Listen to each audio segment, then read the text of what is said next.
कि आज के दिन एक बार फिर से आपने हमें मौका दिया कि हम आपकी महिमा कर सके, आपका धन्यवाद कर सके, आपकी उपस्थिति में कुछ क्षण व्यतीत कर सके।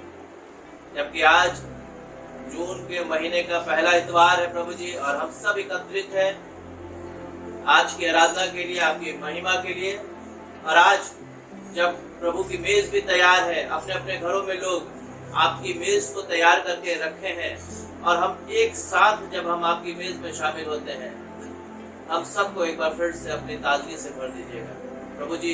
इस आराधना का संचालन आपके हाथों में सुपुर्द करते हैं प्रभु, और होने दीजिए हर हिस्से में प्रभु आपको महिमान्वित होने पाए प्रभु जी, आपकी उपस्थिति होने पाए प्रभु। संचालन आपके हाथों में सौंप देते हैं। धन्यवाद के साथ प्रार्थना उद्धार करता है प्रभु यीशु के नाम से मांगते हैं, आमीन। आइए हम लोग प्रार्थना करें। प्यारे प्रभु, हम आपका धन्यवाद करते हैं एक बार फिर से सुंदर सुबह के लिए प्रभु जी।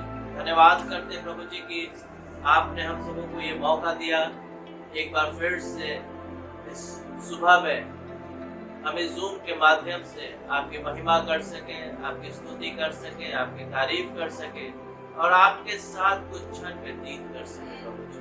प्रभु, हमें से हर एक जन आज की सुबह जो कि जूम के माध्यम से देख रहे हैं प्रभु, जूम के माध्यम से एक साथ हम लोग जुटे हैं, यूनाइटेड है प्रभु जी। प्रभु, होने दीजिए कि आपकी महिमा लगातार हमारे जीवन से होने पाए प्रभु। एक एक जन को आपके हाथों में सुपुर्द करते हैं, और होने दीजिए आज जब हम आपके वचन से लोग सीखते हैं तो हमारे हृदय को, हमारे सोच को, हमारे विचार को खोल दीजिएगा प्रभु जी, ताकि हम और अधिकाई से आपके वचन को अपने हृदय में रखने वाले हो सके प्रभु। हम धन्यवाद करते हैं प्रभु जी कि आपने हम प्रार्थना को सुन लिया है। प्रार्थना उद्धार करता प्रभु यीशु के नाम से मांगते हैं, आमीन आमीन। आइए हम लोग प्रभु के वचन में चलेंगे कुछ देर, और उस वचन से आप और हम आशीष को प्राप्त करेंगे, मैं विश्वास करता हूँ।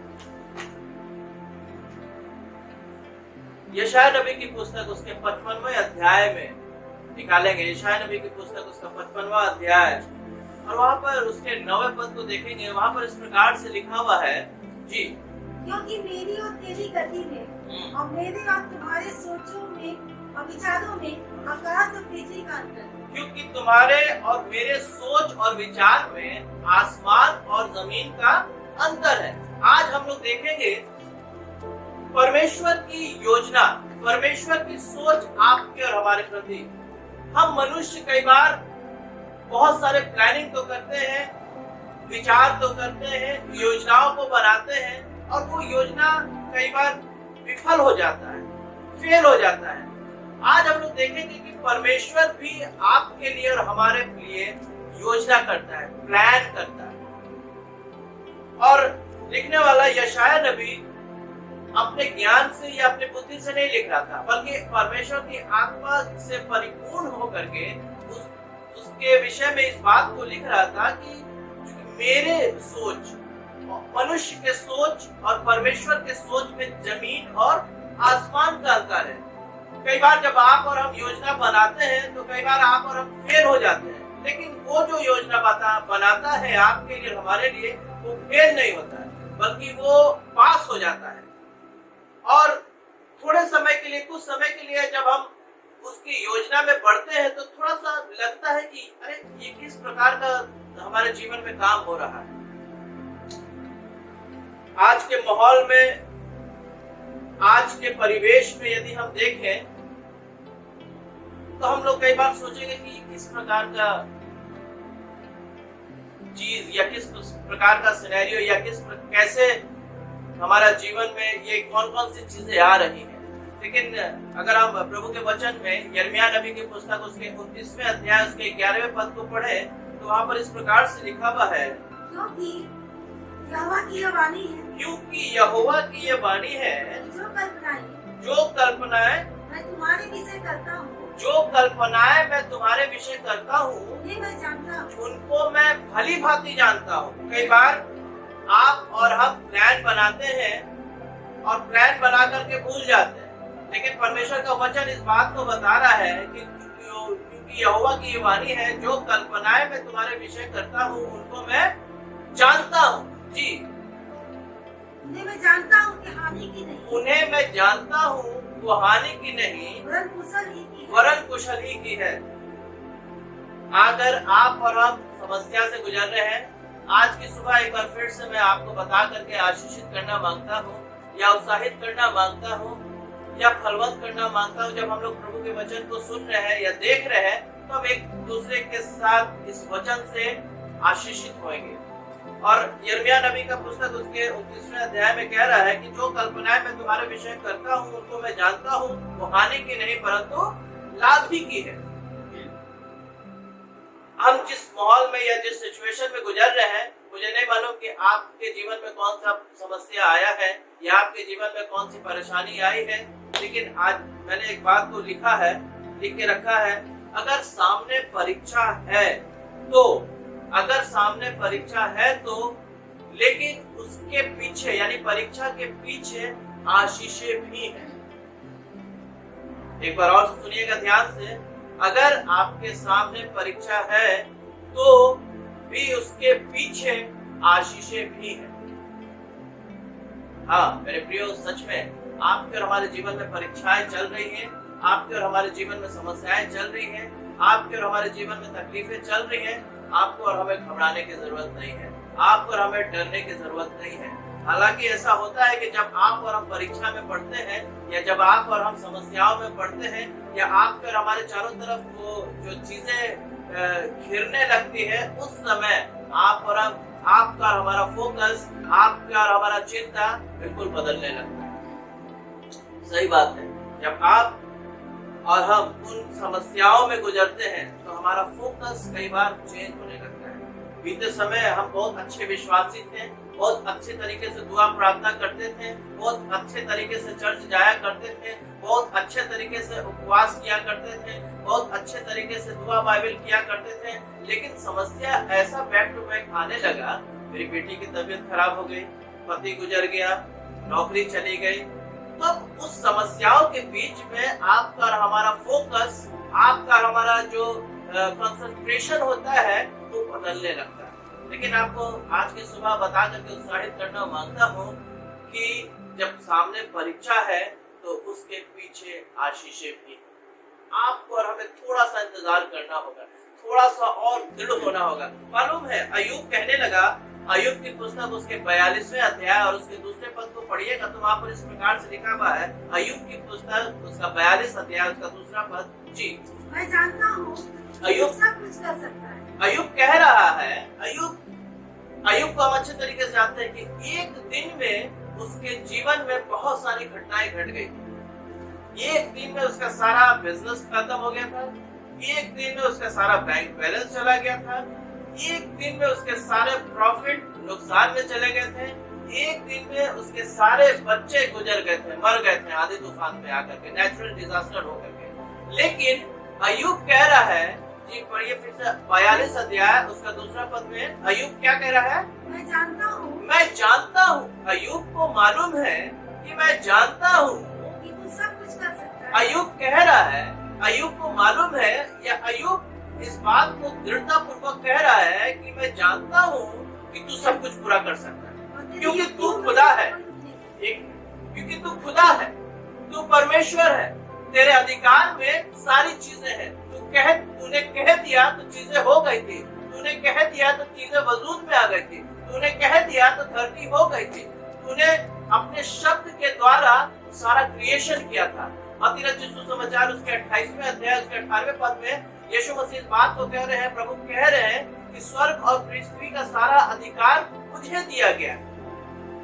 यस, उसके बस में, उसके अधिकार में सारी चीजें हैं। और यहाँ पर प्रभु का वचन क्या कह रहा है कि अय्यूब कह रहा है कि मैं जानता हूँ कि तू सब कुछ कर सकता है। मेरे प्रियो, आज की सुबह मैं बता करके आपको उत्साहित करना मांगता हूँ। भले ही आप जीवन में हताश हो गए हो, भले ही आप निराशाओं से गुजर रहे हो, भले ही आप उस अंधकार की वादियों से गुजर क्यों ना रहे हो, लेकिन आपको और हमें अय्यूब के समान इस बात को कहने की आवश्यकता है कि मैं जानता हूँ कि तू सब कुछ पूरा कर सकता है। हालेलुया। हाँ, यकीनन मेरे प्रियो, वो सब कुछ कर सकता है क्योंकि वो प्रभु है। उसके बस में, उसके अधिकार में सारा ब्रह्मांड है। अय्यूब क्या कह रहा है, पूरा कंप्लीट कर दीजिए, फिर से पढ़िए। मैं जानता हूँ कि तू सब कुछ कर सकता है बिल्कुल, तू सब कुछ कर सकता और है तेरी युक्तियों में से और तेरी युक्तियों में से कोई रुक नहीं सकता। कोई रोक नहीं सकती। हालेलुया। यकीनन जो वो कल्पना करता है, जो वो प्लान करता है, जो वो योजना बनाता है, कोई रुक नहीं सकता है। कई बार आपके और हमारे प्लानिंग फेल हो सकती है। कई बार आपकी और हमारी योजनाएं, बड़ी बड़ी कंपनियों की योजनाएं धराशायी हो सकती है, फेल हो सकते हैं। बड़े बड़े प्रोजेक्ट्स, बड़े बड़े चीजें फेल हो सकते हैं, लेकिन प्रभु का वचन या प्रभु की कल्पना या प्रभु की योजनाएं कभी विफल नहीं हो सकती। हाँ मेरे प्रियो, आपको बता करके उत्साहित करना मांगता हूँ, उसका योजना, उसका प्लानिंग कभी विफल नहीं हो सकता है। इसको आप एक बार फिर से पढ़ दीजिए। यिर्मयाह नबी की पुस्तक, उसका 29वां अध्याय, उसका 11वां पद को फिर से कंप्लीट करेंगे। यिर्मयाह 29 उसका 11। क्योंकि यहोवा की वाणी है हाँ, कि जो कल्पना मैं तुम्हारे विषय करता हूँ वो उसने आपके लिए और हमारे लिए, हमारे और आपके विषय में कल्पना कर चुका है। लिखा हुआ है कि मैंने अपने हथेली पर तेरा चेहरा खोद करके बना रखा है। जी, वे हानि की नहीं, वे हानि की नहीं वरन कुशल ही की है। वरन कुशल ही की और है, अंत में तुम्हारी आशा और अंत में तुम्हारी आशा मैं जरूर पूरी करूंगा। हाँ, लग तो रहा है कि पता नहीं अगले महीने का किराया हम कैसे देंगे। लग तो रहा है पता नहीं अभी नए सेशन का बच्चे का मेरा एडमिशन कराना है, इतना पैसा हम कहाँ से लेकर के आएंगे। सारा इस पेंडेमिक में, इस कोरोना वायरस के चलते सारा काम ठप हो गया। बीमारियों ने इतना घेर लिया है कि हम कुछ कर ही नहीं पा रहे हैं। मुझे नहीं समझ में आ रहा है कि कैसे होगा, लेकिन प्रभु का वचन इस बात को बता करके आपको उत्साहित करना मांगता है कि अंत में तुम्हारी आशा है जरूर। यकीनन वो अंत में आपके और हमारी आशाओं को पूरा करने वाला परमेश्वर है। भजन संहिता 121 और उसके पहले और दूसरे पद, पहले पद को पढ़ेंगे। मैं अपनी आंखें हाँ। पर्वतों की ओर लगाऊंगा, मैं अपनी आंखें पर्वतों की ओर लगाऊंगा। मुझे सहायता कहाँ से मिलेगी? आप मेरे प्रियो, मुझे सहायता कहाँ से मिलेगी? हम लोग कई बार ऐसा सोचते हैं कि अब पता नहीं कैसे क्या होगा, अब पता नहीं किस तरीके से हम लोग आगे बढ़ पाएंगे, पता नहीं कभी एग्जाम में पास हो पाएंगे कि नहीं हो पाएंगे, पता नहीं एडमिशन मिल पाएगा कि नहीं मिल पाएगा, पता नहीं कभी मेरा पेंशन का मैच्योरिटी हो पाएगा कि नहीं हो पाएगा, पता नहीं कभी घर बना पाएंगे कि नहीं बना पाएंगे, पता नहीं करते करते। और यहाँ पर भजनकार कह रहा है, मैं अपनी आंखें पर्वतों की ओर लगाऊंगा, मुझे सहायता कहाँ से मिलेगी? आपको मालूम है, मैंने पहले भी बताया था, गोलियत दिन रात 40 दिन तक इजरायलियों को ललकार रहा और इजरायली थर थर थर थर थर थर थर थर कांप रहे थे और उनका मन कच्चा हो गया था। इस प्रकार से वहां पर लिखा हुआ है कि और उनका मन कच्चा हो गया था और वो लोग घबरा रहे थे कि पता नहीं मुझे सहायता कहाँ से मिलेगी, पता नहीं कौन मुझे बचाएगा, पता नहीं किस तरीके से मैं बच पाऊंगा। हाँ मेरे प्रियो, आपको बता करके उत्साहित करना मांगता हूँ, यदि सामने आपके सामने परीक्षा है तो घबराने की जरूरत नहीं है। परीक्षा पार करिए, उसके पीछे आशीषें भी है। हालेलुया, उसके पीछे आशीषें भी है। हाथ उठा करके कहे हालेलुया। अगर मेरी आवाज सुन रहे हैं, हाथ उठा करके इस बात को कहे हालेलुया। हाँ, यकीनन वो आपके और हमारे जीवन में वो आशीष देने पर है। हाँ, आगे पढ़िए उसका दूसरा पद। मुझे सहायता यहोवा की ओर से मिलती है। यस, जो आकाश और पृथ्वी का करता है। आकाश और पृथ्वी का करता है। मुझे सहायता कहाँ से मिलेगी? मुझे सहायता वहां से मिलेगी जो आसमान और जमीन का मालिक है। यकीनन उसके बस में, उसके अधिकार में सारी चीजें हैं। हम लोग पढ़ेंगे भजन संहिता 119 और उसका 71वां पद। मुझे जो दुख हुआ 119 भजन संहिता 119 और उसका 71 पद इस प्रकार से लिखा है। जी, मुझे जो दुख हुआ वो मेरे लिए भला नहीं हुआ। भजनकार दाऊद कह रहा है, मुझे जो दुख हुआ वो मेरे लिए भला ही है। कई बार हम लोग सोचते हैं दुख में कैसे भला होगा, लेकिन भजनकार दाऊद बड़े अच्छे तरीके से इस बात को कह रहा है कि मुझे जो दुख हुआ वो मेरे लिए भला ही है, जिससे मैं तेरी विधियों को सीख सकूं। इधर दाऊद कह रहा है कि भला हुआ कि मेरे जीवन में दुख हुआ ताकि मैं तेरे और करीब आ सकूं, यानी ताकि मैं तेरे वचन को और सीख सकूं, ताकि मैं तेरी उपस्थिति में और अधिक से अधिक जा सकूं। और यहाँ पर आपका पौलुस कह रहा है, पढ़ दीजिए अगर आपके पास है, आप निकालेंगे। पौलुस प्रेरित की पत्री रोमियो की पत्री उसका 8वां अध्याय,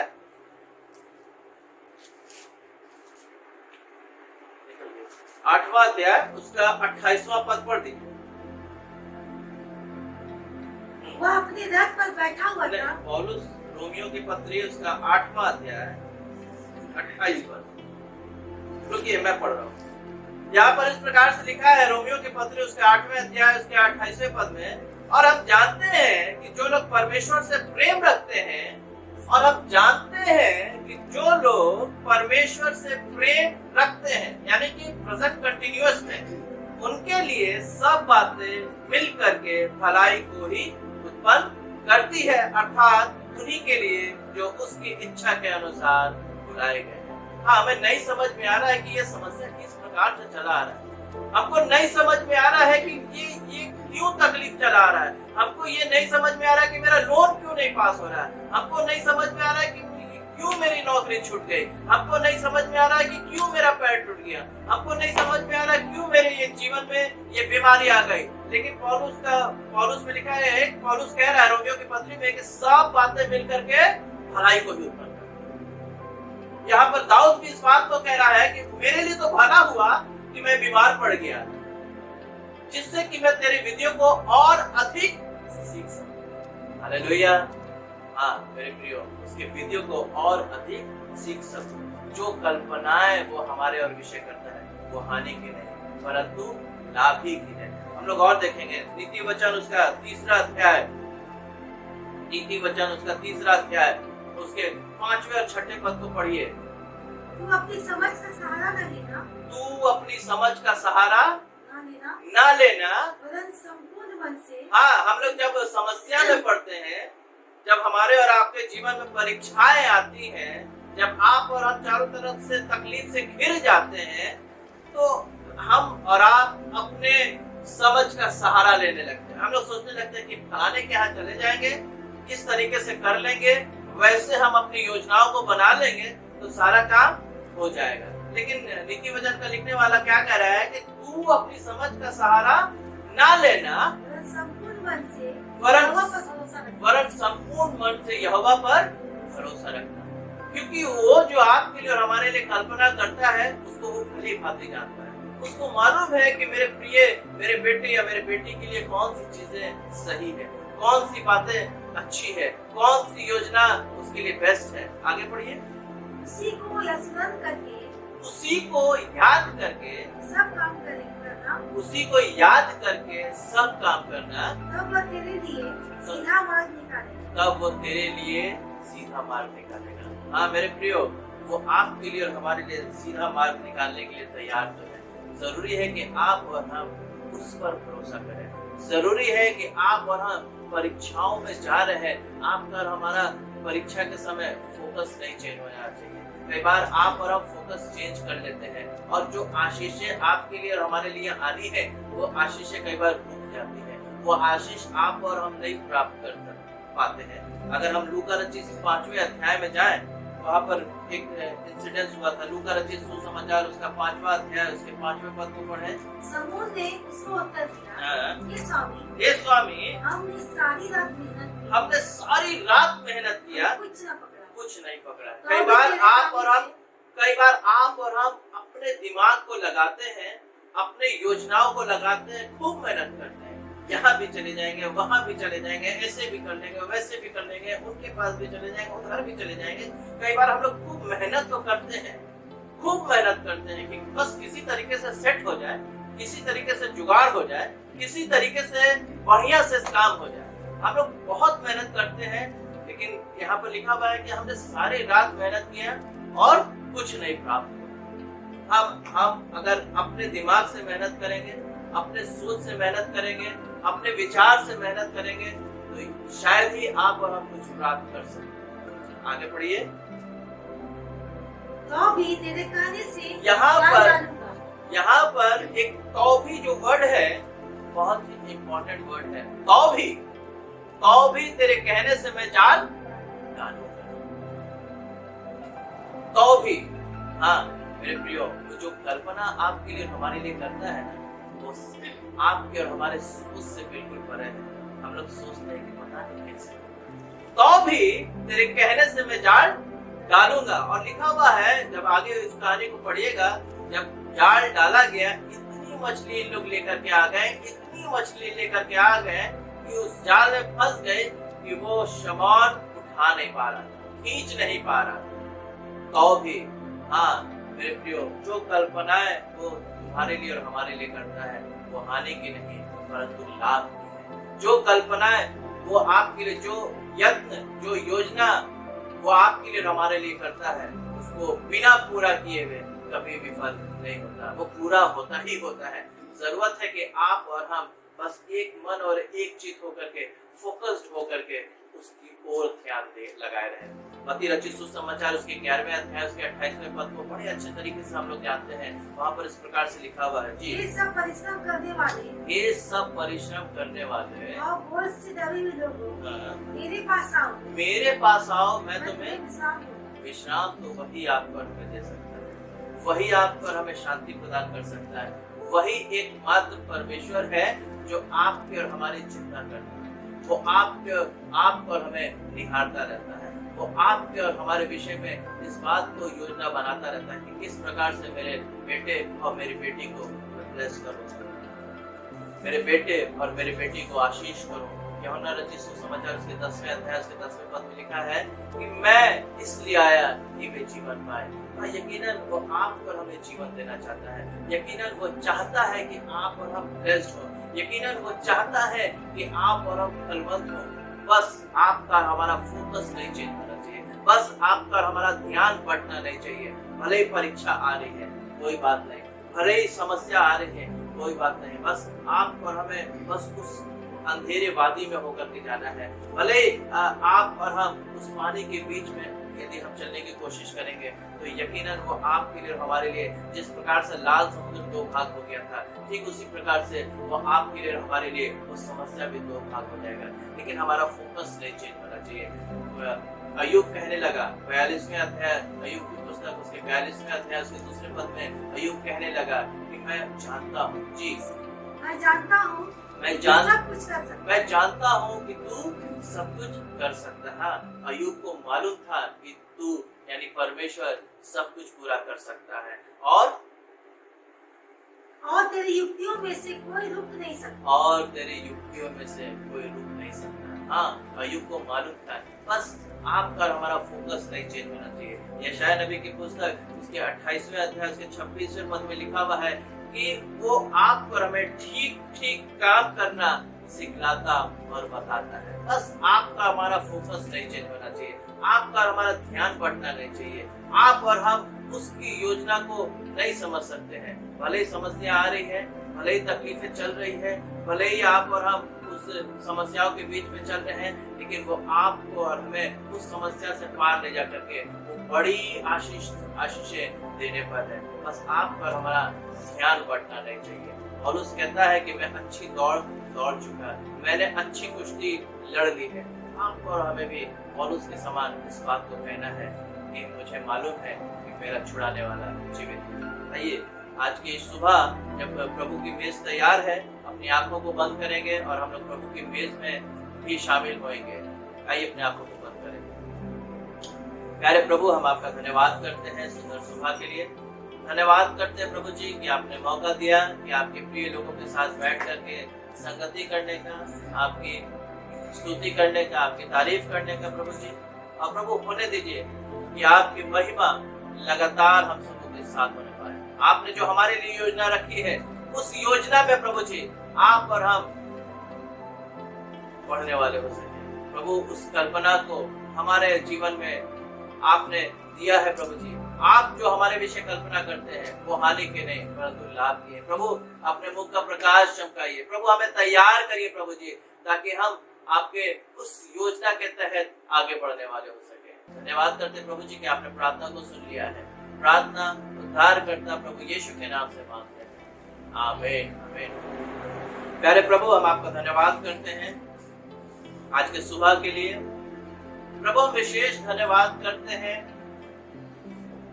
इस टेक्निक के, जूम के टेक्निक के लिए प्रभु जी, कि आपने लोगों को ज्ञान दिया ताकि इस टेक्निक को ला सके और इस समय प्रभु हम इस टेक्निक का फायदा उठा रहे हैं। भले हम शारीरिक दशा से दूर हैं, लेकिन हम इस टेक्निक के माध्यम से एक दूसरे के करीब हैं। प्रभु बनाने वाले को आशीष करिएगा। आज की सुबह जब हम अपने अपने घरों में बैठ करके अपने मेज में शिरकत करी है, मेज में शरीक हुए हैं, प्रभु होने दीजिए कि हमें से हर एक जन से बात करिएगा प्रभु, और अपने उपस्थिति से एक एक जन को भरिएगा प्रभु जी, और अपनी महिमा कराइएगा।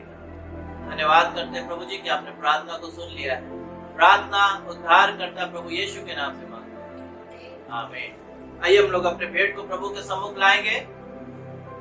और मैं विश्वास करता हूँ हमें से जितने लोग अपने अपने घरों में हैं, अपने अपने भेंट को अपने हाथ में लेंगे।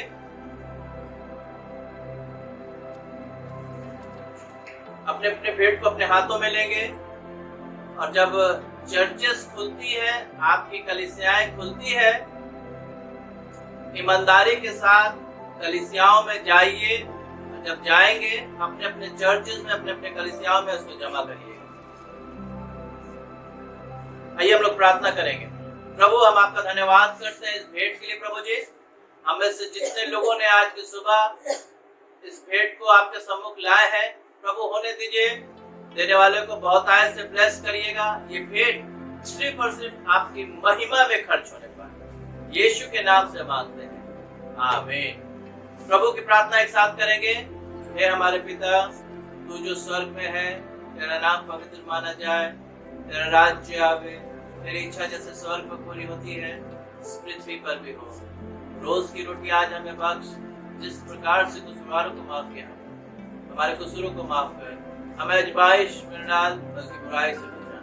बादशाह कुदरत जलाल अब तक तेरी है, आमीन।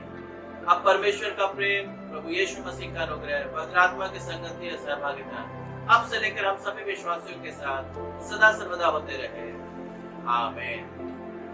याद रखिएगा हम लोग हर दिन सोमवार से लेकर शुक्रवार तक शाम को 6 बजे जूम के माध्यम से इसी लिंक से भेंट करते हैं और एक दूसरे के लिए प्रार्थना करते हैं। और एक और सूचना है, आने वाले 10 तारीख को, यानी शायद मेरे ख्याल से थर्सडे है, उस दिन एक विशेष हमारे बीच में विशेष प्रचारक रहेंगे। आप लोग को जरूर याद होगा, बिशप अरुण माइकल लाल जूम के माध्यम से हमारे बीच में रहेंगे और मिल करके हम लोग संगति करेंगे। उसके लिए विशेष प्रार्थना करिएगा आप लोग। हम लोग फिर कल शाम में मिलते हैं और आगे हम लोग फिर मिलते हैं। और हाँ, एक चीज और मैं बताना भूल गया, एक फॉर्म हमने एक फॉर्मेट तैयार किया है, गूगल फॉर्म। जितने भी प्रेयर रिक्वेस्ट आप लोग भेजेंगे, मैं आप लोग को भेज दूंगा वो गूगल फॉर्म, तो उस फॉर्म को भर दीजिएगा। आप लोग को प्रेयर रिक्वेस्ट का वो फॉर्म है, और वो उससे मेरे पास आपका डाटा रहेगा। और हम लोग लगातार वैसे सोमवार से शुक्रवार तक प्रार्थना कर रहे हैं, और हम लोग लगातार और करते रहेंगे। धन्यवाद। प्रभु आप सबको बहुत आशीष करें। Thank you. जय मसीह की।